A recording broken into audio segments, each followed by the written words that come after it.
Dahil nga kaka-out ko lang pre, no? Tapos nagpa-change oil ako. Ito, niluto ng magaling kong asawa na maganda, siomay. Ito yung siomay na to pre, yung kung maalala nyo, tinimpla ko nakaraan. Ngayon, ito siya. Bilis na naluto, di ba? Siomay. Yung sinasabi ko sa inyo pre na kung pwede naman timplahan, kung pwede naman gawin, gawin mo na lang. Makakatipid ka talaga mga pre, di ba? Ayan o, siomay. Masarap, painit.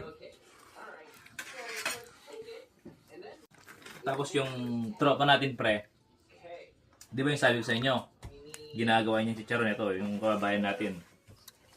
$10 lang yung pre, ano, karami niya, di ba? Tingnan nyo ha, gaano kalutong.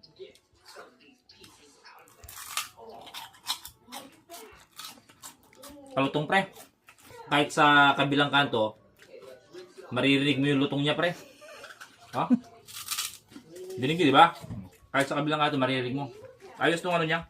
Chicharon niya.